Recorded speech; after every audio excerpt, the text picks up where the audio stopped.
কিঞ্চেন তররপি সহিষ্ণুনা আমানীন মানদেন কীর্তনীয়ঃ সদা হরিঃ। এ মহাপ্রভুর মুখনিসৃত শিক্ষাষ্টকের তৃতীয় শ্লোকের আমরা সম্বন্ধন ভাষ্যের চর্চা করতে করতে হরিনাম নিরপরাধে যে হরিনাম হচ্ছে তার লক্ষণ কি কি, কি লক্ষণের দ্বারা সেই নিরপরাধকৃত হরিনামকে লক্ষিত করা যাবে সেইটা বিচার করছেন শ্রীল ভক্তিবিনোদ ঠাকুর সম্বোধন ভাষ্যে এই শ্লোকের উপরে। এবং এর আগে আমরা তৃণাদপি সুনীচ এবং তররপি সহিষ্ণু কীভাবে হবে জীব সেটা তো আগে চর্চা হয়েছে। এখন অমানিনা মানদেনা, আমানিনা শব্দেন অস্য মিথ্যাভিমান শূন্যতারূপ তৃতীয় লক্ষণং নির্দিষ্টং। তাহলে চারটে লক্ষণ দিয়ে এই নিরপরাধে হরিনাম হচ্ছে কিনা সেটাকে লক্ষিত করা হয়েছে। ঠিক আছে, চারটে লক্ষণের মধ্যে অমানিনা এটা তৃতীয় লক্ষণ। আমানিনা শব্দেন অস্য মিথ্যাভিমান শূন্যতারূপ তৃতীয় লক্ষণং নির্দিষ্টং। বদ্ধ জীবানাং, এবার অমানিটা কি করে হবে সেটা বোঝো। বদ্ধ জীবানাং স্থূল লিঙ্গ দেহদ্বয় সম্বন্ধ যোগৈশ্বর্য ভোগৈশ্বর্য ধন রূপ জাতি বর্ণ বল প্রতিষ্ঠা অধিকার ইত্যাদি জনিতং যৎ অভিমানং তন মিথ্যা জীবস্বরূপ বিরোধ ধর্মত্বাৎ। বোঝা গেল? সংক্ষেপে কি বলা হয়? আমি দেবদত্তের পুত্র, যজ্ঞদত্তের পিতা, অমুক জায়গায় আমি নিবাস করি, আমার অমুক দেশের নাগরিক ইত্যাদি ইত্যাদি যত প্রকারের আমাদের এই জড়জাগতিক উপাধি আছে এগুলো সবই মিথ্যা। কেন না জীবস্বরূপ বিরোধ ধর্মোৎপদ, এটা জীব স্বরূপের বিরোধী ধর্ম। এটাকে এখানে বিস্তার করে বলছেন। স্থূল এবং লিঙ্গ দেহ, লিঙ্গ দেহ মানে সূক্ষ্ম দেহ, অন্তঃকরণ, মন বুদ্ধি চিত্ত অহংকার, এই চারটে নিয়ে হলো অন্তঃকরণ, মানে ভেতরে, ইনার সেন্স বলা ইংরেজিতে। এটা ভেতরে দেখা যায় না। আর আউটার সেন্সের মধ্যে তো এই শরীর আছে, পঞ্চ জ্ঞানেন্দ্রিয় আছে যার দ্বারা আমরা জ্ঞান সংগ্রহ করি, পঞ্চ কর্মেন্দ্রিয় আছে যার দ্বারা আমরা কর্ম করি। আর কি করি? এই দেহদয় সম্বন্ধে, দুটো শরীরের সম্বন্ধে যোগ ঐশ্বর্য, কেউ যোগ ঐশ্বর্য লাভ করতে যোগ সিদ্ধি টকৃতি লাভ করবে, বিভিন্ন রকম চমৎকারী দেখাবে। কেউ ভোগ ঐশ্বর্য, হ্যাঁ, ধন সম্পদ এক একটা করে কেউ সংসার ভোগের দিকে যাবে।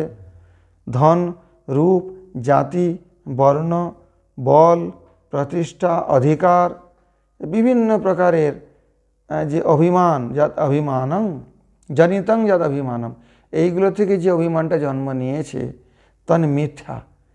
সে অভিমানটা মিথ্যা কেন না জীবস্বরূপ বিরোধ ধর্মত্বাৎ, জীবের স্বরূপের এটা বিরোধী ধর্ম। জীব স্বরূপ তো এটা নয়। জীব স্বরূপ তো বলছে গোপী ভারতহু পদকমলয় দাস দাসানুদাস, বাকি এসব উপাধিগুলো তো জীবের স্বরূপ নয়। তত্তদ অভিমান শূন্যতা মিথ্যা অভিমান শূন্যতা, এইসব বস্তুগুলো না থাকা অভিমান শূন্যতা নয়, এগুলো থাকলেও বা না থাকলেও যদি এর উপরে অভিমান না থাকে সেইটা হচ্ছে মিথ্যা অভিমান শূন্যতা বলা হবে। এবংভূত মিথ্যা অভিমান শূন্যেন সর্বদা সতি अपि तत्तद अभिमान हेतु शांति गुण भूषितेन हरिनाम कीर्तनीयं। कहते हैं এখানে ভক্তিবিনোদ ঠাকুরজি বলছেন এবংভূত মিথ্যা অভিমান শূন্যেন সর্বদা সতি अपि, এই প্রকারে মিথ্যা অভিমান শূন্যে সবসময় থাকিলেও তত্তদ অভিমান হেতু, এই অভিমানের যে কারণ শান্তি গুণ ভূষিতেন হরিনাম কীর্তনীয়।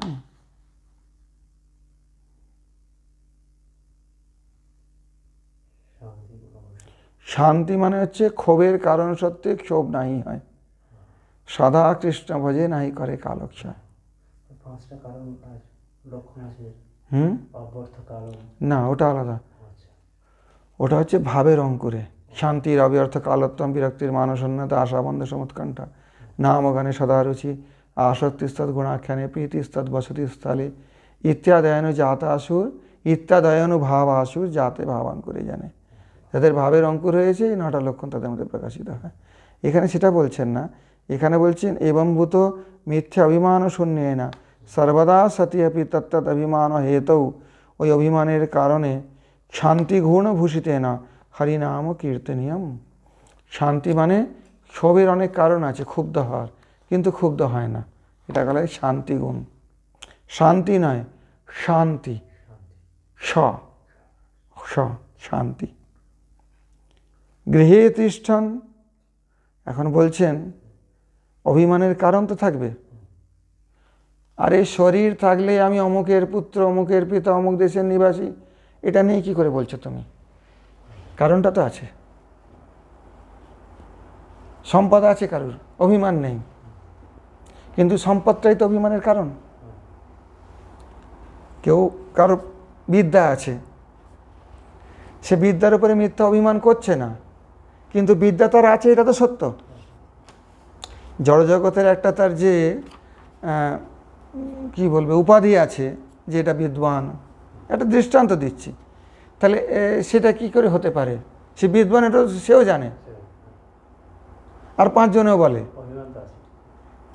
এখন তাহলে কি করে ব্যাপারটা দাঁড়াচ্ছে?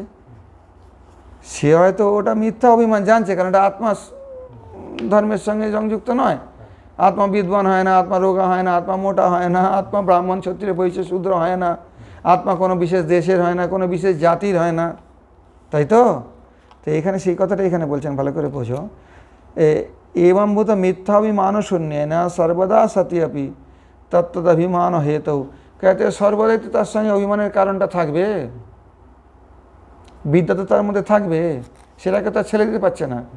বা ধনবান যে আছে তার অভিমানের কারণটা তো থাকবে, সবসময়ই থাকবে। বলতে শান্তি গুণভূষিতে না হরিনাম কীর্তনীয়ম, এই মিথ্যা অভিমান শূন্য হয়ে এগুলো থাকলে, অভিমানের কারণগুলো থাকলেও ক্ষোভিত না হয়ে হরিনাম কীর্তনীয়ম, হরিনাম কীর্তন করা উচিত। বুঝতে পারছে না ব্যাপারটা? এইটা হচ্ছে অভিমান শূন্যতা। এখনো বুঝতে পারছো না? আরে যতক্ষণ শরীরটা আছে আমি তো জানছি আমি এই শরীরে জন্মেছি, অমুকের ছেলে, অমুকের পুত্র, অমুকের অমুক। মিথ্যা অভিমানটাও আছে, জানছি এটা মিথ্যা, কিন্তু যে মিথ্যা অভিমানের কারণ সেটাকে তো আমি দূর করতে পারবো না। তাহলে শরীরটাই ছেড়ে দিতে হয়। শরীর ছেড়ে তখন অন্তঃকরণের মধ্যে একটা অভিমান থাকবে। যারা ভূত প্রেত হয় তারা নতুন শরীর ধারণ করতে পারে না, তারা এই পূর্বদেহের অভিমান নিয়ে ঘুরে বেড়ায় অন্তঃকরণে, বলা হয়। তো সেই রকম এই কথাটা ভালো করে বোঝো। তো অভিমান শূন্যতা মানে কি? সে কি জানবে আমি মূর্খ? সে কি জানবে আমি দরিদ্র? এটা তো হতে পারবে না। সে তো জানছে আমার এত টাকা আছে, কিন্তু হ্যাঁ এটা আমার স্বরূপের ধর্ম নয়, স্বরূপ বিরোধী ধর্ম, এইটুকু জানছে। তো সেই অবস্থায় সে কী করবে? বলছে সর্বদা সতি অপি শান্তি গুণভূষিতে না, অর্থাৎ কোনো কারণে ক্ষুব্ধ হবে না সে। দরিদ্র একটা অভিমান যে আমি দরিদ্র, ধনীরও একটা অভিমান আমি ধনী, এই দুটোই ক্ষুব্ধ করে। দরিদ্রকে ক্ষুব্ধ করবে আমি দরিদ্র, ধনীকে ক্ষুব্ধ করবে অভিমানকে আমি ধনী। শান্তি গুণভূষিত হয়ে, শান্তি গুণের দ্বারা বিভূষিত হয়ে হরিনাম কীর্তনীয়ম, ক্ষোভ নাই হয়, একে বলে শান্তি। ক্ষোভের কারণ দরিদ্র থাকবে, ক্ষোভের কারণ ধনীরও থাকবে, মিথ্যা অভিমান শূন্য হলেও ক্ষোভের কারণটা থাকবে, কিন্তু শান্তি গুণ ভূষিত হতে হবে। বোঝা গেল ব্যাপারটা? শান্তিগুণ ভূষিত হয়ে হরিনাম কীর্তনীয় সদা হরি। গৃহে তিষ্ঠন, ঘরে যদি কেউ থাকে, গৃহস্থ আশ্রমে, গৃহে তিষ্ঠন মানে ঘরে থাকা মানেই গৃহস্থ নয়। আমরা কি গাছের তলায় আছি কিন্তু আমাকে গৃহস্থ বলবে কেউ? মানে গৃহিণী গৃহমুচ্যতে, একটা নীতিশাস্ত্রের কথা আছে। শুধু ঘরকে ঘর বলা হয় না, গৃহিণীকে ঘর বলা হয়। অর্থাৎ যে বিবাহিত, যার ঘরে গৃহিণী আছে তাকে গৃহস্থ বলা যাবে। তো সেই জন্য গৃহে তিষ্ঠন বলতে এখানে মানে গৃহস্থ আশ্রমে থাকিয়া ব্রাহ্মণত্বাদি অহংকার শূন্য। ব্রাহ্মণত্বাদি বলতে শুধু ব্রাহ্মণের অহংকার নয়, ক্ষত্রিয়ের অহংকার আছে, ব্রাহ্মণত্ব আদি, শূদ্রত্বের অহংকার আছে, ম্লেচ্ছত্বের অহংকার আছে, অভিমান, এগুলি মিথ্যা অভিমান, ডেজিগনেশন, উপাধি। ম্লেচ্ছত্ব একটা উপাধি, কেউ যদি বলে আমি ম্লেচ্ছ সেটাও তো তার উপাধি, কেউ যদি বলে আমি শূদ্র সেটাও তো তার মিথ্যা উপাধি। আত্মা কি শূদ্র নাকি? আত্মা কি ব্রাহ্মণ নাকি? কিন্তু অনেকে দেখবে এটাকে ব্যাখ্যা করে কেবল ব্রাহ্মণদের অভিমান শূন্য হতে হবে, তা নয়। কিন্তু ব্রাহ্মণত্ব আদি অভিমান শূন্য, মানে আদি বলতে বাকি যত রকমের জাতিসূচক অভিমান আছে, ব্রাহ্মণত্ব, ক্ষত্রিয়স্য, বৈশ্যত্ব, শূদ্রত্ব, এই যে একটা একটা ডেজিগনেশনের ওপর যে অভিমান, অভিমান মানে কিন্তু অহংকার নয়। এখানে অভিমান মানে ওর সঙ্গে নিজেকে আইডেন্টিফাই করা, যে আমি এই, আমি দরিদ্র, আমি শূদ্র, আমি ক্ষত্রিয়, আমি ব্রাহ্মণ, আমি বৈশ্য, আমি ম্লেচ্ছ ইত্যাদি ইত্যাদি প্রকারের যে অহংকার শূন্য। বনে তিষ্ঠন, আর বনে থাকলে, বনে থাকা মানে গৃহস্থ আশ্রম ছেড়ে অন্য যে আশ্রমগুলো, বানপ্রস্থ, ব্রহ্মচারী বা সন্ন্যাসী আশ্রমে থাকলে বৈরাগ্য লিঙ্গ অহংকার শূন্যশ্চ। বনে থাকলে কি হবে? আমি সন্ন্যাসী, ওই যে নাহং বিপ্র নচ নরপতি নাপি বৈশ্য ন শূদ্র নাহং বর্ণী নচ গৃহপতি ন বনস্থ যতির্বা। কারণ তার ডেজিগনেশনটা কি হচ্ছে? আমি গৃহস্থ নয়, কিন্তু আমি তো বলবো আমি সন্ন্যাসী। কেউ বলবে আমি ব্রহ্মচারী, কেউ বলবে আমি বানপ্রস্থ। তো এই প্রকারের বৈরাগ্য লিঙ্গ, বৈরাগ্য লিঙ্গও থাকবে, চিহ্ন, লিঙ্গ মানে এখানে চিহ্ন। সন্ন্যাসীর একটা বেশ থেকে বোঝা যাবে সন্ন্যাসী, ব্রহ্মচারীর বেশ থেকে বোঝা যাবে ব্রহ্মচারী, বা তার নাম, এই সমস্ত যে চিহ্নগুলো,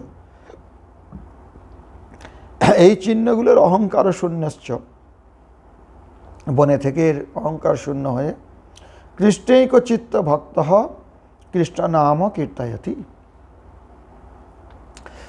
ওই উপাধিগুলোর দিকে গুরুত্ব না দিয়ে কৃষ্ণের প্রতি চিত্ত নিবিষ্ট করে, কৃষ্ণৈক চিত্ত ভক্ত। বুঝতে পারছ? উপাধিগুলোকে তুমি দূর করতে পারবে না। আমার কথাটা বুঝতে পারছো না? যে গৃহ আছে গৃহস্থই, তার উপাধি কি করবে?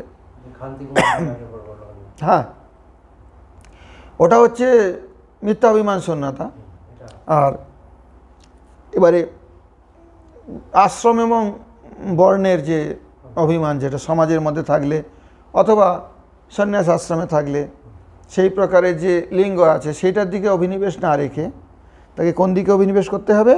কৃষ্ণৈক চিত্ত, কৃষ্ণের প্রতি একচিত্ত হতে হবে, কৃষ্ণের প্রতি একাগ্রতা হতে হবে, মনটা কৃষ্ণের দিকে লাগিয়ে রাখতে হবে।